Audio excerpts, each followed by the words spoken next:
Olá, estamos iniciando mais um programa de entrevistas à descoberta do brincar e contar histórias terapêuticas. Eu sou a Mária Rocha, jornalista, e estarei com vocês no bate-papo desta noite.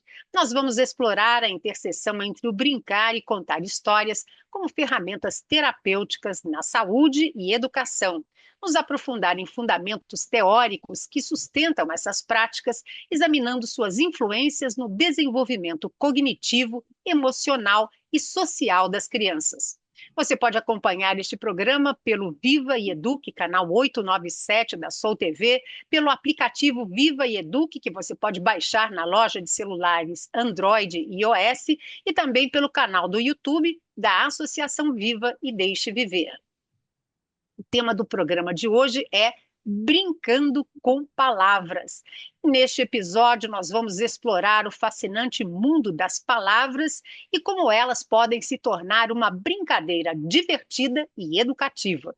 Nós vamos descobrir juntos atividades que incentivam o amor pela leitura e pela escrita.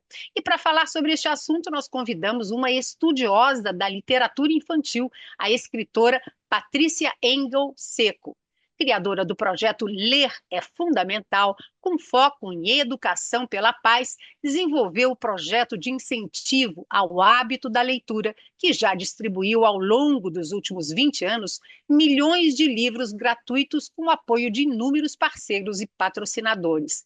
Com mais de 200 títulos infanto-juvenis, a grande maioria voltada à cidadania e à responsabilidade planetária, os seus livros apresentam uma proposta inovadora com a qual as crianças e jovens têm oportunidade de conhecer assuntos importantes, conscientizar-se sobre eles e, ao mesmo tempo, divertir-se com uma leitura fácil e agradável.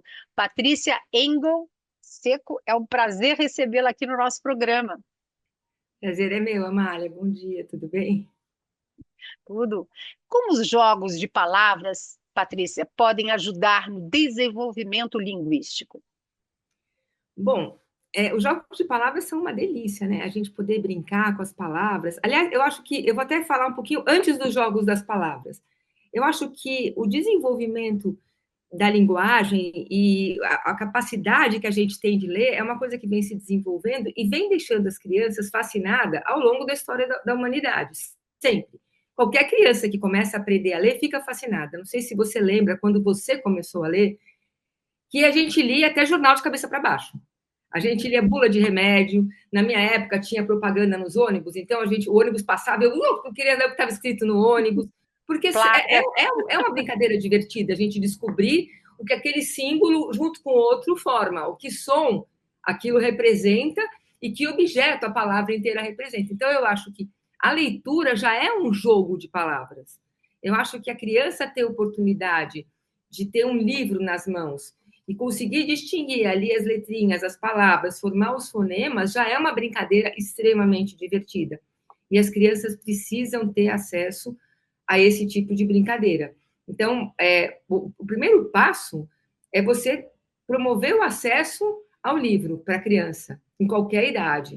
Deixar os livros disponíveis, não se preocupar se a criança vai fazer orelha no livro, se vai ler de cabeça para baixo. Ah, não é assim que lê, você está lendo do fim para o começo e não do começo para o fim. Não, a gente tem que deixar o livro na mão dela e ela vai se acostumar com aquela brincadeira, com aquela...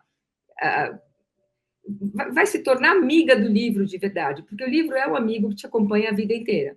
E Então, isso para mim, desde o cedo, primeiro... né? Desde Exatamente. cedinho, desde bebê, né? Você Desde pode. bebê, desde bebezinho. Eu sempre deixei livros disponíveis para os meus filhos e eu sempre dou livros de presente. Bebê nasce, eu dou livro.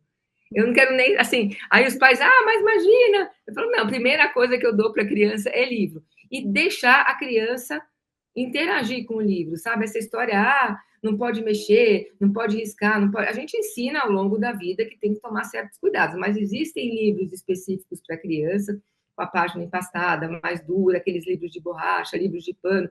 Deixa a criança brincar, deixa a criança ter acesso ao livro com palavras, não só com imagens, com palavras também.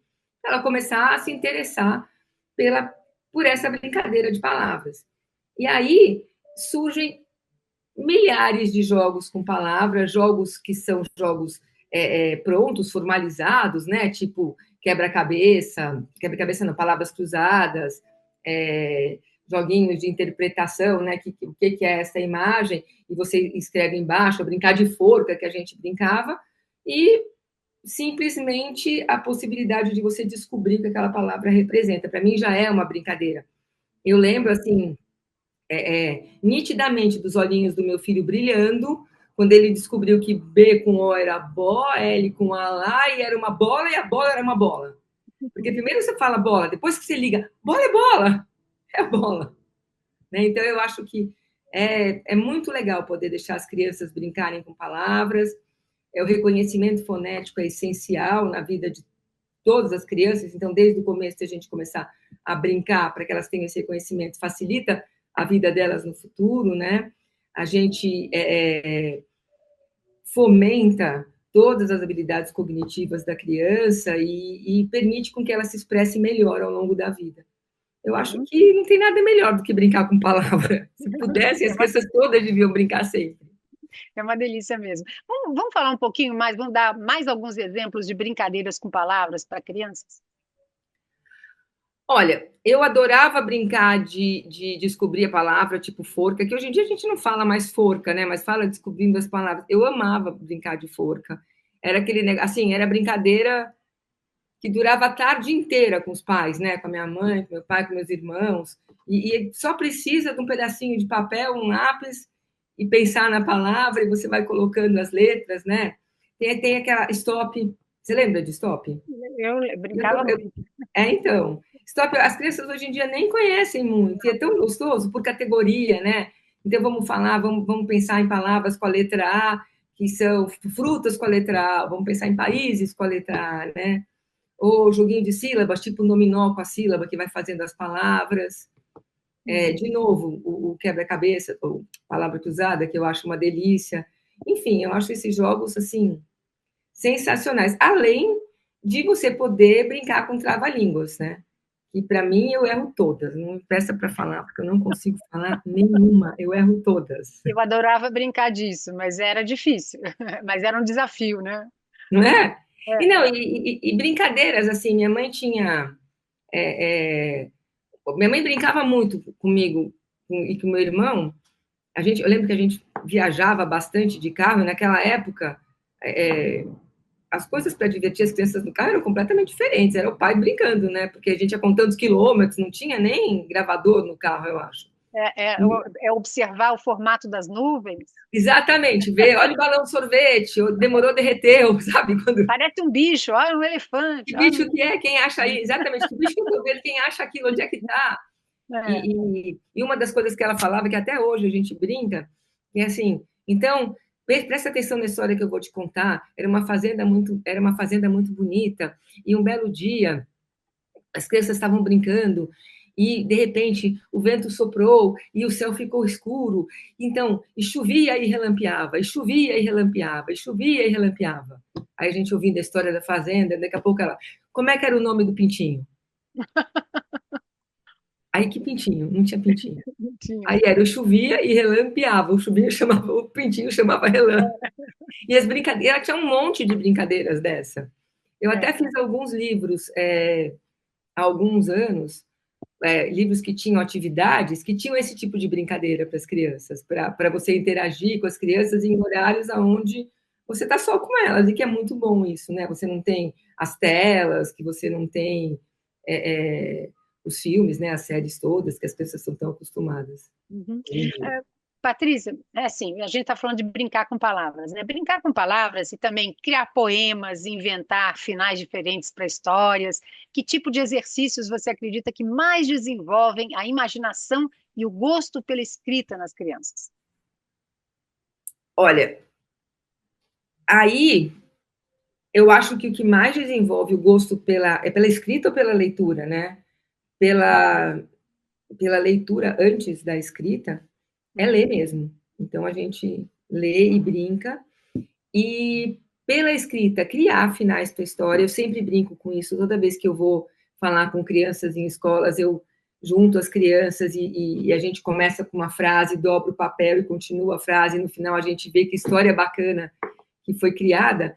E isso é bacana, principalmente para mostrar que os pontos de vista são distintos, né? que as crianças, que cada um está pensando numa coisa diferente. Então, você faz a primeira frase, dobra, você faz uma frase, né? E aí você dobra um pedacinho, a pessoa lê o final e continua a sua história. E aí ela dobra e deixa o finalzinho e a outra continua. E aí no final surge uma história completamente diferente daquela que a pessoa que fez a primeira frase imaginou. Isso é Essa bacana brincadeira é porque interessante, é bacana. é super gostoso, né? Inclusive, até alguns jogos de tabuleiro que permitem isso, que a gente vai tirando cartas e as cartas têm ilustrações e as ilustrações vão permitindo que a gente crie histórias, né? E jogos de dados que tem imagens. Você já viu isso, jogos de dados que tem os desenhinhos? Então, são 6 dados com vários desenhos. E aí você joga e saem 6 desenhos. E você tem que criar uma história com aqueles 6 desenhos. Então, saiu um coqueiro, uma bola, um pato, uma nuvem, um carro e um anzol. Aí você tem que contar uma história com isso. É muito Interessante. gostoso. Esses dos dados eu não conheço. É Bem muito interessante, gostoso. bem interessante. São 6 dados, e cada dado com 6 desenhos. Então, você imagina que pode se criar milhares de histórias com isso, né? E as crianças se divertem, porque até os adultos querem se meter no meio. Não, tem um anzol aí, fala que estava pescando. Não, não quero falar que eu estava pescando, porque eu não estava. Não sei o que, eu estava jogando futebol, pisei no anzol. Sabe, é muito gostoso isso. E o melhor de tudo é mostrar para as crianças que não existe mistério na leitura e nem na escrita. Que é só prazer. E que se a gente permitir isso, se a gente se permitir esse prazer, a coisa fica muito mais fácil. Inclusive estudar, inclusive se comunicar, a gente tem entendimento da vida, né? É muito melhor, a gente consegue ler o mundo de uma forma diferente. Uhum.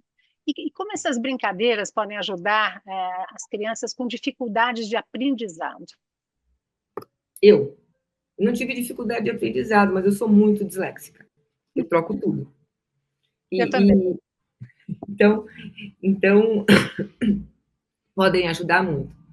Porque, assim, primeiro permitem com que a criança se relacione com as letras, com as palavras, sem medo, porque é uma brincadeira, né? E nessa brincadeira ela vai, aos poucos, se acostumando e vendo que se ela respirar, parar e pensar, ela vai conseguir um resultado melhor, né? Enfim, inclusive para a gente perceber, na minha dislexia, eu troco as palavras, as letras. Então, para eu escrever esdaca e ler escada, é muito fácil. Eu não consigo nunca revisar um texto meu. Aliás, ninguém consegue, mas os meus textos, eu leio, leio, leio, leio, e no final o Saci entra e troca todas as letras. O dos outros, por conta dessas brincadeiras, eu pego todos os erros. É só o que eu escrevi, se eu troquei, como eu sei o significado do que eu troquei, então fica tudo trocado. Então, você cai da esdaca várias vezes, que é a escada, né? E tem, e tem algum exercício que a gente pode fazer para diminuir isso? Olha, para dislexia não existe, né? A gente tem que. Existem as brincadeiras todas e prestar Elas atenção. ajudam, né, essas Elas brincadeiras, ajudam, exatamente. trocadilhos, rimas. E aí o que existe de verdade são formas que os professores encontraram ao longo dos últimos anos de explicar para as crianças que têm dislexia como aprender ou como responder a questionários, porque o problema é uma falha cognitiva que ninguém sabe onde está. O que resolve? Cada um tem um jeito diferente. Direita e esquerda, eu não tenho a menor ideia de qual é um para o outro. São só dois e eu erro sempre. Tá certo. Então, na sua opinião, as rimas, os trocadilhos, poesias e jogos de linguagem ajudam mesmo a despertar o interesse das crianças pela leitura? Com certeza. E como eu digo sempre, o livro também. O livro é fundamental. Quer dizer, além das brincadeiras, o livro, a contação de histórias. Eu acho muito bacana que os pais tenham essa ideia e que promovam essas brincadeiras em horários livres das crianças, sei lá, na mesa, durante as refeições, no carro, que nem eu falei, que era o que eu fazia quando pequena, na hora de dormir com uma contação de história ou com uma Na hora de leitura, não tem dormir, nada mais gostoso, ou com uma brincadeira dessas, né? é, Hoje em dia é muito fácil, vamos pegar e colocar um filme ali. Em vez disso, deixa brincar com as palavras, porque Para as crianças, elas são descoberta. Pode ser que para você adulto já não, né? Não quero saber, não me interessa. Mas para cada criança que está aprendendo a ler, juntar o B com O, o L com A e descobrir que é uma bola, é uma coisa incrível. Uhum. Eu acho que a gente, né? Eu cresci, você também, pelo que você está contando, com isso, né? Então, por exemplo, meu pai contava histórias na hora de dormir. E assim, as lembranças que ficam para a vida da gente, né? E que você acaba repetindo para os seus filhos e depois para os seus netos, isso é muito gostoso. Ou seja, esse momento em família, né? Essa intimidade que acaba acontecendo nesses momentos gostosos das brincadeiras, né? E da contação de história, esses momentos ficam para sempre, né? E são São importantes e você acaba inesquecíveis. inesquecíveis e você acaba passando isso para os seus filhos, para os seus netos. Eu acho, eu acho que é por aí. Eu não sei se hoje em dia as pessoas, os mais jovens, têm esses hábitos, né? Eu não sei medir isso. O que que você acha? Olha, eu acho que hoje em dia eles têm a intenção de criar o hábito, mas o dia a dia muitas vezes não lhes permite realizá-lo. Então, eu tenho certeza que as meninas hoje em dia que têm filhos, as mães que eu conheço que são jovens, adoram livro, querem muito contar histórias, querem brincar com os filhos, só que é uma advogada super ocupada, chega em casa, a criança está dormindo, então é complicado isso, é complicado. O dia a dia é complicado e a gente tem que perseverar para transformar isso num hábito real. Eu lembro que quem lia muito para mim era minha avó na rede. Adorava, você falou com a sua netinha. Eu não sei se hoje em dia, que momentos que você teria para deitar na rede e ficar lendo com a sua neta na rede, né? Eu coloquei meus filhos para dormir durante muitos anos, contando histórias. Todos os dias era uma história. E eu queria contar histórias diferentes e eles queriam a mesma história. Isso é Né? interessante, sempre, né? Eu, Sempre a eu, mesma. Repete, repete. É e se eu engraçado. contasse a história diferente, eles reclamavam, não é assim, a charrete Não não era era assim. azul, a charrete era amarela com florzinhas. Eu falava, Ah, gente, não sei. que ótimo. Você já tinha esquecido que você tinha falado uma vez que era com florzinha Mas eu e nem tinha mudado. lembrava, não. Muitas vezes, Aham. quando eu ia colocar meus filhos para dormir, eu também trabalhava muito, trabalhava em banco. Eu chegava exausta em casa, mas eu colocava eles para dormir e contava histórias. Não lia, porque eu contava histórias mesmo, criava histórias. Gente, eu dormia com eles. Muitas vezes eu acabava dormindo, né? Depois eu esquecia completamente o que eu tinha contado. E eles lembravam muito bem. E queriam, mesmo sem ser hora de dormir. Mãe, vamos agora conta aquela história. Eles adoravam. E é tão gostoso. A gente tem que criar esses hábitos, mesmo que eles sejam, que demandem um pouquinho mais de esforço. Sabe, eu tô que chegou do trabalho, tá cansado, tá cansada, melhor dar o iPad, né, o tablet, mas não, tenta contar uma história, porque o tablet também conta histórias, né? Ainda mais com imagens, é muito legal, porque passa um vídeo, passa uma história, que pode ser educativa também, mas nada substitui esse contato nosso com as crianças, a gente está presente durante esse pedaço, essa parte da vida deles, no qual eles estão descobrindo as palavras, e dá asas à imaginação, porque eu acho que no mundo de hoje nada melhor do que ser curioso e ter imaginação. A criança curiosa e com imaginação vai longe, não precisa se preocupar com mais nada. Vai ser um bom aluno, vai aprender tudo, vai estudar bem, independente de qual seja o sistema de ensino do futuro. Se a curiosidade está presente, a imaginação está presente, não tem problema, né? É isso mesmo. Eu te peço licença, Patrícia, para fazer um intervalo e uma pausa nessa nossa conversa. A melhor história é aquela que se aprende contando. Seja um apoiador da associação Viva e Deixe Viver. Acreditamos que o poder de uma boa história é capaz de humanizar as áreas da saúde e educação. Acesse o nosso site e venha promover o hábito da leitura, cultura, lúdico e criativo. Colabore com quem promove essas atividades desde 1997.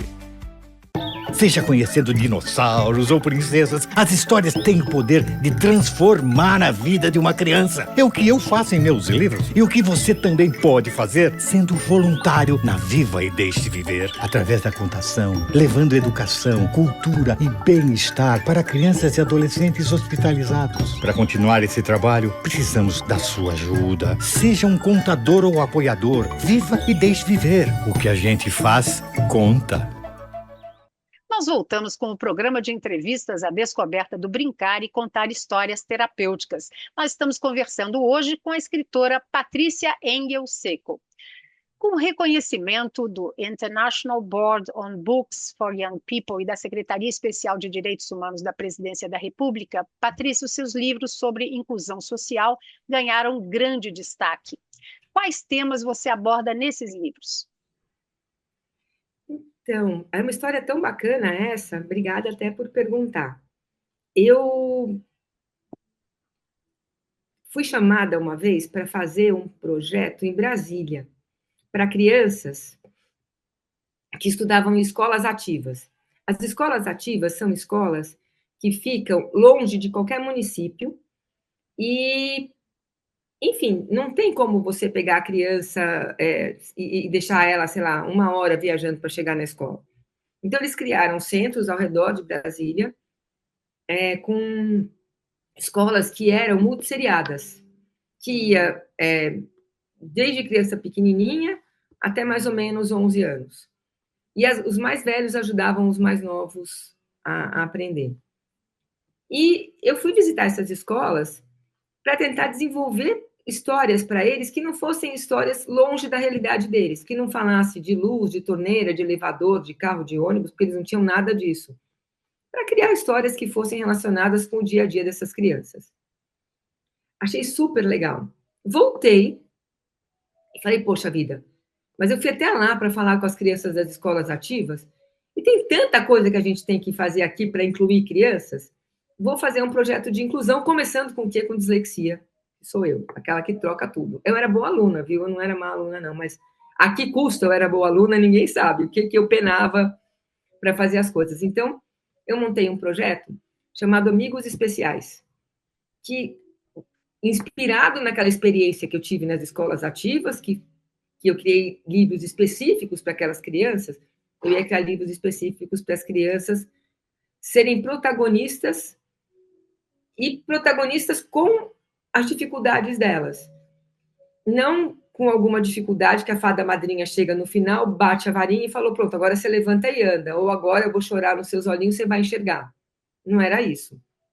Então, os Amigos Especiais era uma coleção com 3 livros, um falando de dislexia, um falando de deficiência visual e um com menino cadeirante, deficiência física. E aí montei esse projeto, isso foi no ano 2000. E eu consegui patrocínio muito rápido, foi super legal. E o lançamento do livro foi numa faculdade, numa universidade. Foi super bacana, incrível. Tinha, sem brincadeira, umas 500 crianças. Todas ganharam os livros. E o livro que eu fiz sobre deficiência visual é de uma bailarina que era cega. E ela dança, e ela adora dançar, e as amigas a ajudam a dançar, chama Felicidade das Borboletas. É um livro que o Viva também adora contar a história. E nesse dia, um amigo meu levou uma menina que era cega e que era bailarina. E ela dançou para todo mundo. E essa universidade tinha um centro de atendimento para pessoas com deficiência visual. Na hora, fizeram um livro em braille para a menina. Poxa. E todo mundo estava com o livro lendo, e ela pegou o livro em braille dela, ela tinha 15 anos, mas ela tinha alguma deficiência cognitiva também, e ela se comportava como uma criança bem mais jovem. Ela falou, oba, ganhei um livro, agora eu vou ler, porque eu sei ler em braille. E ela começou a ler aquele livro. Essa cena foi filmada pelo Jornal Hoje, passou em um monte de lugar, todo mundo chorou, achou lindo, eu fiquei desesperada. Falei, Amália, como é que eu posso ter feito um projeto de inclusão no qual os protagonistas têm alguma deficiência e ela tem um livro diferente dos outros? Como é que eu não pensei nisso antes? Por que o livro dela é diferente do dos outros? apesar dela ser protagonista do livro, apesar dela ser protagonista da história, e ela está achando lindo que ela é protagonista da história, por que o livro dela não é igual ao de todo mundo? Aí eu montei um projeto, outro projeto, no qual eu contei as palavras, as letras de uma página 21 por 21 e vi quantos caracteres em braille cabiam naquele pedaço de página. E aí eu fiz o primeiro livro, que era em braille, em tinta, com letras grandes para quem tinha baixa visão, com cores para daltonismo, ou seja, ele podia ser lido por qualquer pessoa ao mesmo tempo, a página virava junto, a história estava escrita e o braille estava junto, então você podia ler ou em tinta ou em braille, e a página você virava juntinho com quem não enxergava. E as ilustrações tinham relevo. Todo mundo me falava assim, mas por quê? Imagina, a pessoa que não enxerga mesmo não vai entender o relevo, porque eles só enxergam em 3D. Eu falei, não, mas aí quem enxerga, explica para quem não enxerga o que está ali, né, em relevo. Gente, virou uma equação matemática. Hoje em dia, os livros têm muito, assim, tem centenas de livros feitos desse jeito. Era uma coisa tão simples, né, botar o ovo de pé, assim. Nunca tinha sido feito no mundo isso. Legal, que trabalho né? lindo, que trabalho Super lindo. legal. Que sensibilidade a sua. Não, foi muito bacana isso. E aí eu mandei o material para o IB, mas o que o IB gostou mesmo foi do livro da dislexia, que ninguém tinha também, que ninguém se preocupava em falar de dislexia na época, porque é uma coisa que, assim, você troca o P pelo V, você troca algumas palavras e vai aprender a escrever direito, você não consegue colocar os pronomes direito, mas você vai aprender, ou então não aprende mesmo. E que nem o Tom Cruise, né? Que ele é muito disléxico também, alguém lê para ele as coisas para ele decorar, você encontra os seus caminhos, mas eles gostaram do livro da dislexia. E esse livro em braille foi incrível. Até hoje, assim, eu fico feliz em encontrar ou em poder distribuir mais livros e em ver que os institutos que fazem livros para crianças com deficiência visual seguem essa história ainda de fazer o livro para as pessoas lerem junto, que é muito legal. Isso é inclusão. Né? Isso é inclusão, você poder participar e você estar junto, não você estar sentadinha lá. Na hora que a menina leu o material dela, todo mundo chorou. Eu lembro que foi super legal. O César Tralli estava ao vivo no Hoje, falava: olha que cena linda, estou emocionado, mas eu fiquei péssima. Eu falei: ela está lendo um livro que não é o livro dos outros. Uhum. Eu não estou incluindo ela. Mas parabéns. Mas foi legal, né? Parabéns pelo seu trabalho, super importante. Obrigada. Agora, vamos voltar um pouquinho aí às palavras, né? Aos jogos. Patrícia, quais são os desafios de manter as brincadeiras com palavras interessantes? O desafio é colocar na tela, né? A gente vai acabar virando isso, vai acabar indo para os aplicativos, para os desenhos, ou para a vontade dos pais. Eu acho que as recompensas também são... Tem dois caminhos a seguir, na minha opinião. Um caminho é as recompensas, e as recompensas que não sejam recompensas materiais, mas sim recompensas de tempo ou de experiências, que são aquelas coisas que a gente não esquece. Então, vamos ter os nossos momentos especiais para essas brincadeiras, e vamos comer aquele bolinho, vamos sentar aqui no colo, vamos cantar, vamos brincar, vamos na casa da avó, vamos brincar disso com a avó, que é gostosa, essa visita.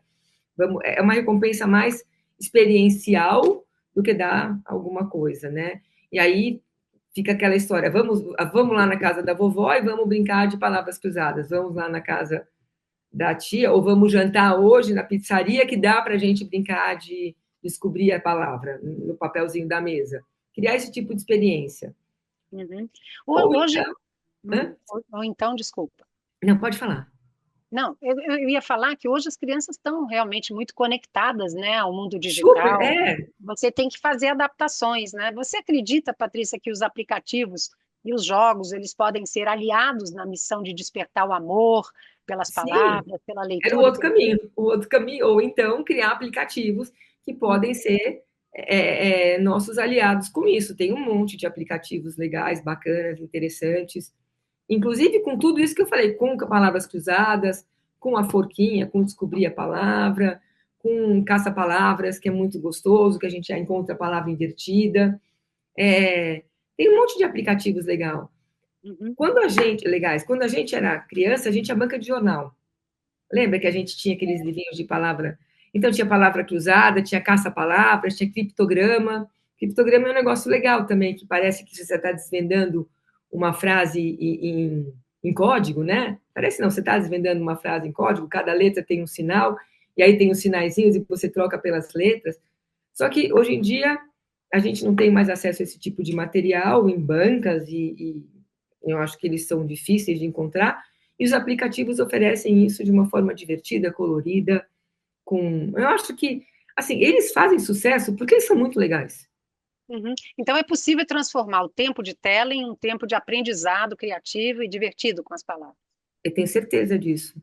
Mas eu acho que a gente não pode deixar de tentar fazer sem a tela também. A gente deveria sempre tentar criar as nossas experiências, criar os nossos momentos, mas na hora de oferecer uma tela, oferece uma tela com uma brincadeira que pode ser uma brincadeira que vai fazer bem para o seu filho, e não para ele ficar parado ali só sendo sem participar, né? Sem interagir, sem nada. Você acha, então, Patrícia, que a tecnologia pode ser um complemento às práticas tradicionais de leitura, como ouvir histórias, ler livros físicos, escrever no papel? Com certeza. A gente está vivendo uma época onde a tecnologia faz parte do nosso dia a dia em tudo, não tem como a gente negar, não tem como a gente fingir que não está aí, vamos usar ao nosso favor. Uhum. Eu acho que até daqui a pouco vai aparecer algum aplicativo com inteligência artificial, com brincadeira de inventar palavra diferente, de inventar mesmo, de criar história. Você fala 3 palavras, vamos ver quem cria história mais. Tem que usar de um jeito que a criança não seja simplesmente uma... Não faça um uso passivo da história, sabe? Eu acho que a gente tem que usar de maneira interativa, de maneira que ela compreenda o que ela está fazendo.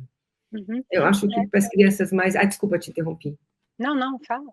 Não, as crianças hoje em dia, os jovens principalmente, com a inteligência artificial, eles encontram, assim, nas escolas, os jovens mesmo, né? Aquela história, eu vou usar ou não vou usar a inteligência artificial para criar isso? Se eu usar, eu vou tirar um 10, se eu não usar, eu tiro um 6. Eu acho que a gente vai chegar num ponto de equilíbrio em que eles vão conseguir compreender que a inteligência artificial é um aliado e que, se você souber usar direito com a sua criatividade, você pode fazer as coisas melhor e aprender mais rápido. Então, não vai poder só pedir para a inteligência artificial fazer por você, né? Vai ter Exato, é isso. Isso que vai ter que chegar no equilíbrio. Hoje em dia eles sofrem esse dilema, né? Eu vou pedir ou não vou pedir? Porque meu amigo pediu, tirou 10, eu não pedi, tirei 6. E por que o professor não percebeu?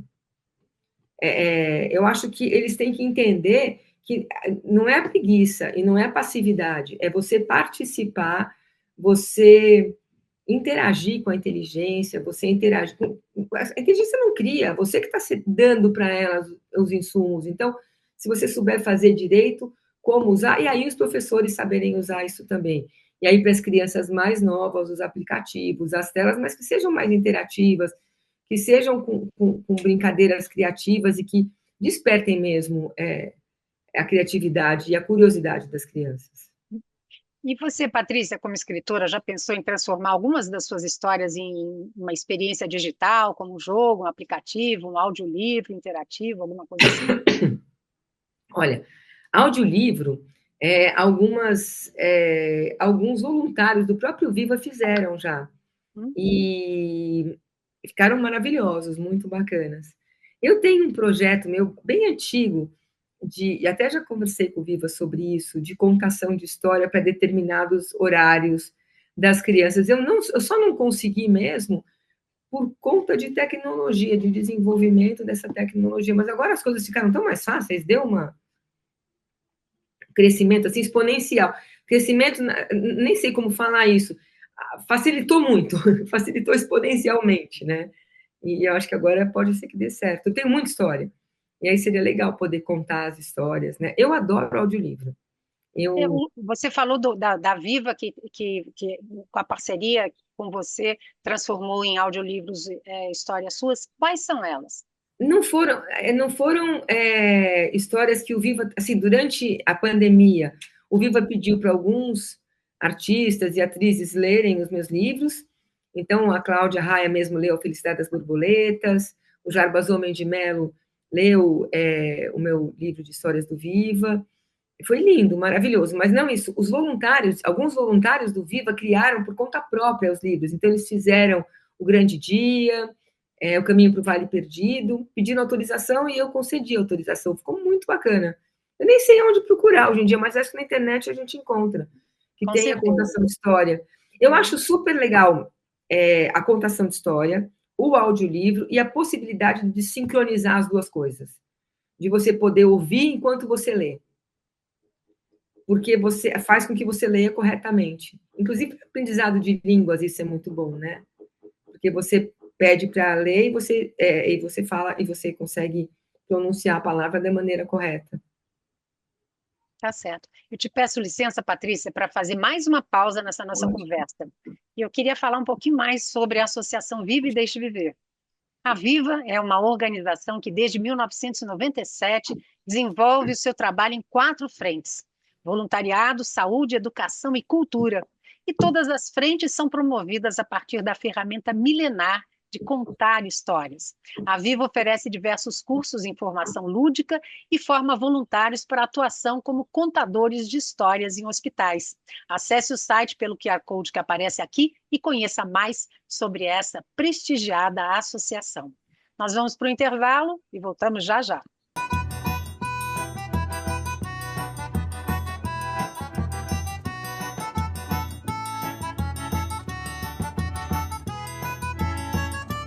A Domingueira de Histórias é o seu encontro com a magia e a fantasia.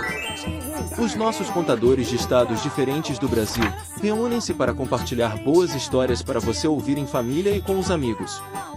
A nossa programação acontece em todo quarto domingo do mês, em nosso canal do YouTube, Associação Viva, às 10 horas da manhã. Vem conferir! E agora é hora de dar tchau. Nós voltamos para o bloco final da nossa entrevista com a escritora Patrícia Engel Seco. Patrícia, você é uma referência na literatura infantil brasileira e seus livros sempre encantam crianças e adultos. Como nasceu esse amor pelas palavras e pela escrita? Olha, eu sempre gostei de ler e sempre gostei de escrever, mas tudo nasceu da minha avó contando história para mim na rede, que eu contei para você. Eram os momentos que eu mais gostava do meu dia, das minhas férias. Eu ficava esperando, minha avó morava no Rio de Janeiro, ela morava em um apartamento no Rio, e a varanda dela era super fresquinha, gostosa. Tinha uma rede ali, a gente lia Sítio do Pica-Pau Amarelo. Então, eu cresci ouvindo contação de história do Sítio do Pica-Pau Amarelo, e também dela inventando histórias para mim, né? Porque chegava uma hora que ela já inventava, acabava a história, ela tinha que inventar. Então, eu sempre gostei de ler e de escrever, passava minhas férias lendo. Eu lembro de juntar a mesada para comprar livros da Vaca Voadora, que eram muito legais quando eu era menina, assim. E era o meu Harry Potter da época, né? E sempre, e uma coisa interessantíssima, eu sempre brinquei com jogos de palavras, quer dizer, fez muito da minha vida. E dos meus filhos também, que eu tentei passar para eles. Mas eu trabalhava em banco. Eu comecei a escrever também uma história um pouquinho comprida, mas eu vou fazer ela ficar curta. Quando eu tive meus filhos, porque eu voltava do banco super cansada e queria promover o meu tempo de qualidade com eles. Então, eu pegava um livro e ia contar histórias. E meus filhos bem pequenos, eles têm 1 ano e meio de diferença. E meu filho mais velho, muito eloquente, falava muito, sempre falou desde cedo, sabia? Gente, assustador, assim, sabe? Aquelas pessoas que falam tudo, sabe tudo. E tinha até que frear ele um pouquinho. E aí eu comprei um livro do João e do Pé de Feijão. E fui contar a história, e era um conto colante.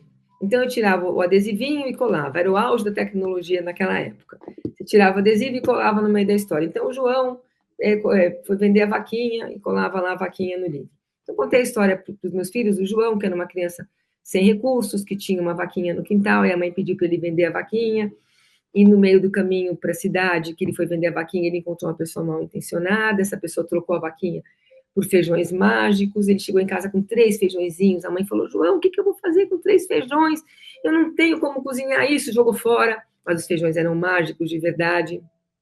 E nasceu um pé de feijão gigantesco do lado de fora. O João estava com fome, acordou de noite, viu aquele pé de feijão, falou, vou subir. Subiu no pé de feijão, chegou na nuvem.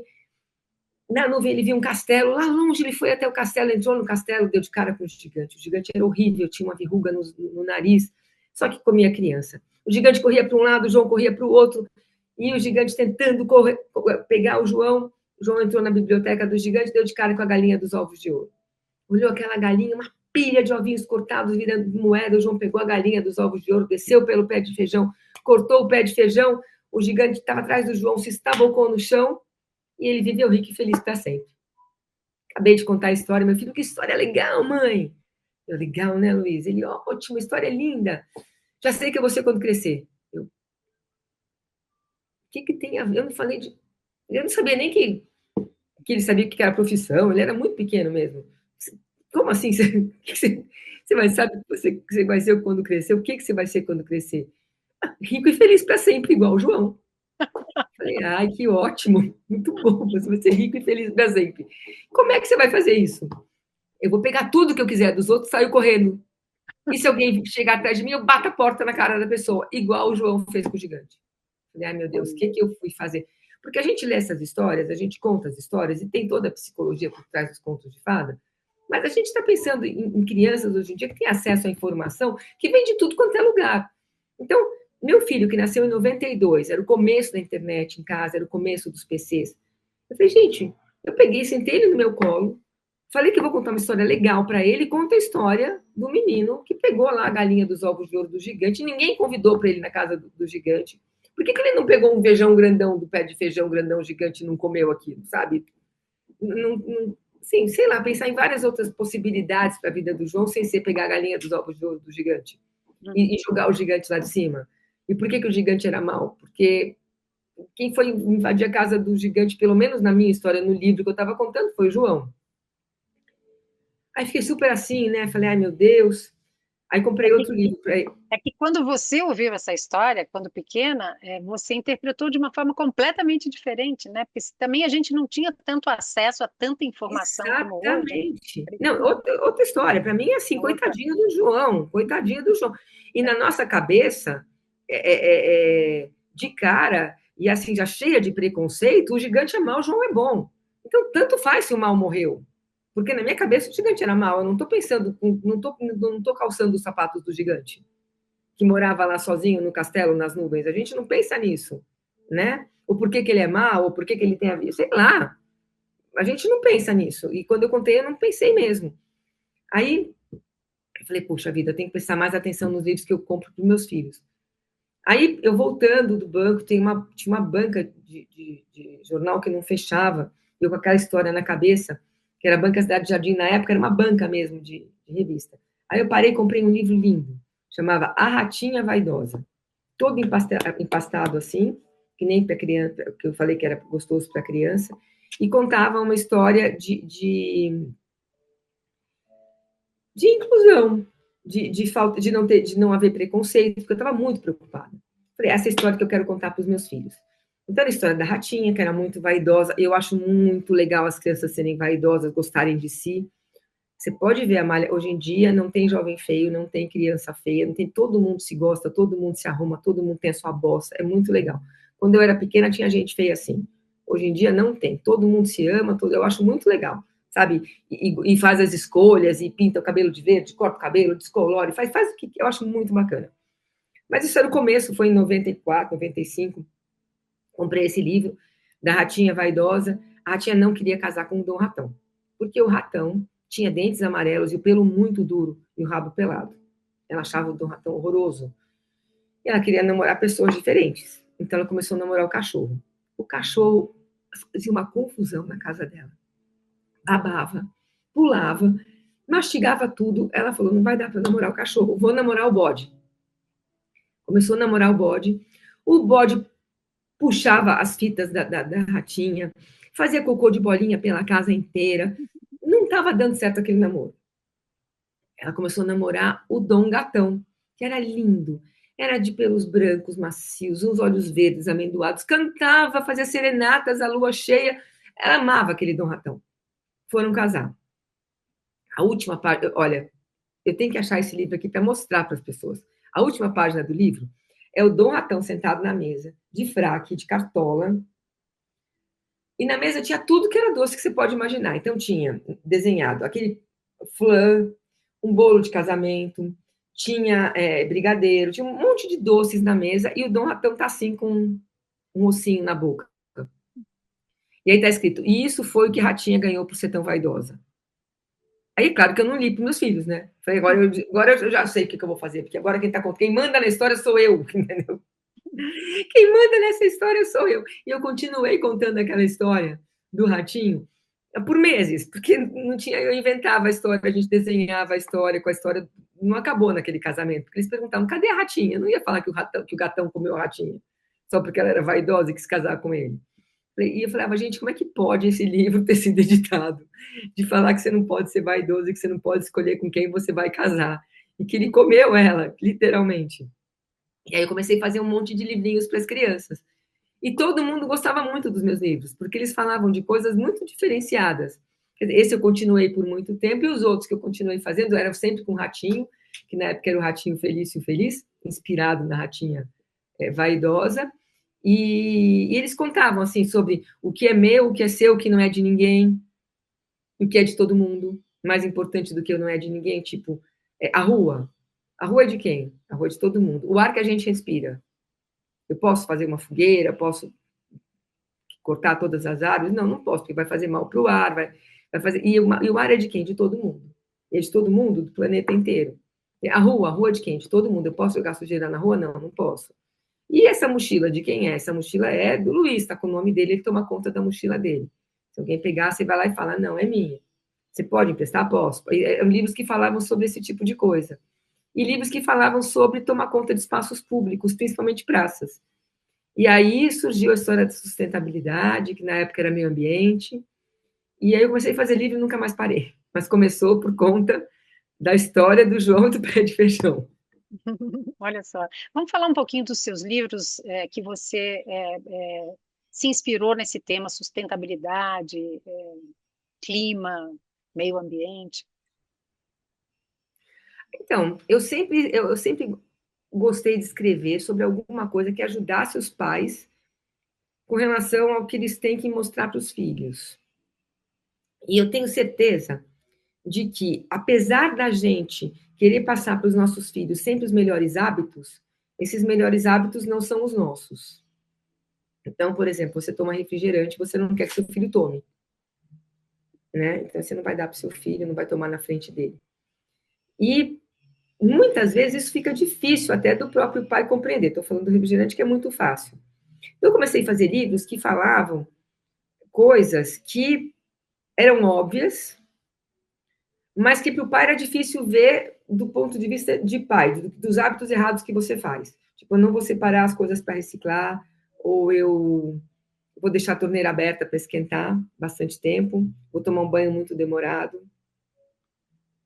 E se eu contar uma história no qual o banho demorado é o cerne da questão, e o pai lê para o filho, a partir do momento em que ele contou aquela história, a criança está vendo que o pai está demorando no banho, chega o pai e fala, pai, você não falou que não podia? Falei, então vou desligar. E aí você cria um fiscal dentro de casa e um cúmplice, que é o pai, porque ele leu aquela história para o filho. E aí isso funcionou super bem. Eu fiz um monte de livros sobre um monte de assuntos, sobre tudo que você pode imaginar, sempre colocando essa ideia em questão, sempre o pai lendo a história e se tornando um cúmplice do que eu estou falando, e o filho fiscal que está cobrando do pai. Então, você não leu para mim que eu não podia? Você não leu para mim que é errado ficar muito tempo no banho? Você não leu para mim que é errado a gente misturar todo o lixo? Você não leu para mim que é errado jogar lixo no chão? Você não leu para mim que é errado cortar a árvore? E agora você está fazendo? Então, a gente cria esse fiscal dentro de casa. E, olha, funcionou para áreas que eu nem imaginava, tipo segurança empresarial. Tipo, fazer com que o pai vista todo o equipamento de segurança. Então, fazer uma história no qual o protagonista precisa usar os equipamentos de segurança e o pai sai sem e o filho fala, você não vai pôr o capacete lá no seu trabalho? Você vai usar sua bota lá, e o pai lembra. Então, funciona super bem essa história do fiscalzinho dentro de casa. Patrícia, na sua opinião, o ato de ouvir histórias pode se transformar em vontade de contar e criar histórias próprias? Com certeza. Eu acho isso, assim, aí eu vou ser a monossilábica, sim, com certeza. Eu, cada vez que vou em alguma ação do Viva, eu fico encantada em ver os contadores de história. Eu queria muito saber contar a história como eles contam, assim, sabe? Com essa gana, com esse ímpeto, com essa coisa mágica. Eu acho incrível. Eu acho maravilhoso e é um super incentivo. É um incentivo para tudo, é um incentivo para. É uma porta que se abre para esse mundo encantado das histórias, né? Aliás, eu vou te falar uma coisa, Amália. A gente tem as telas hoje em dia que, assim, o tempo inteiro a gente está em discussão do tempo de tela. Mas o tempo de tela só existe a partir de boas histórias. Porque não existe nenhum filme, nenhuma série, nada que não se baseie num bom roteiro ou numa boa história, nem mesmo um bom aplicativo ou um bom jogo. Se não tem um bom roteiro por trás, uma boa história por trás, você não tem nada na tela. Então, eu acho que tudo nasce de uma boa história. Olha, infelizmente esse nosso papo está chegando ao fim, mas eu queria que você finalizasse com uma mensagem, Patrícia, para crianças e também para adultos sobre a importância de se divertir com as palavras e com a leitura. Olha só, se vocês puderem ter sempre em mãos um livro, ter sempre em mãos esse objeto que é o seu melhor amigo, façam isso, porque ele te acompanha para a vida inteira. E se esse livro está em alguma tela, não tem problema, o importante é que você tenha a oportunidade de se divertir com ele, de brincar com ele, de aprender com as palavras. E se você puder brincar com seus pais, com a sua família, com seus irmãos, brinque sempre com relação, se divirta com palavras, eu acho que. E sem medo de errar, porque é assim que a gente aprende. A única maneira da gente aprender, principalmente a nossa língua, o português, é experimentando, é lendo, é tendo experiência, porque senão a gente não aprende. Então não precisa ter medo de errar. Brinque e se divirta, que você vai ser muito feliz. E vai ser uma criança que vai conseguir estudar bem, que vai conseguir ter boas notas na escola, porque a criança que gosta de ler é uma criança que vai bem na escola. Com certeza. Obrigada, Patrícia. Muito obrigada pela entrevista. Foi uma delícia conversar com você. Obrigada mesmo. Obrigada, Amália. Eu que agradeço. Estou à disposição de vocês sempre que vocês precisarem. Obrigada. Nós vamos fechar o programa de hoje com a indicação desses livros. Anote: Palavras, Muitas Palavras, de Ruth Rocha. O Menino Maluquinho, de Ziraldo. Os Fantásticos Livros Voadores, de Modesto Máximo. E Livro do Futuro, de Patrícia Engel Seco, a nossa entrevistada de hoje. Os nossos agradecimentos a você que nos acompanhou até aqui e um agradecimento especial ao Instituto Helena Floresbal, patrocinador do 18º Workshop A Descoberta do Brincar e Contar Histórias Terapêuticas, do qual essa entrevista faz parte, com realização pela Associação Viva e Deixe Viver. Uma boa noite para você e muito obrigada pela atenção.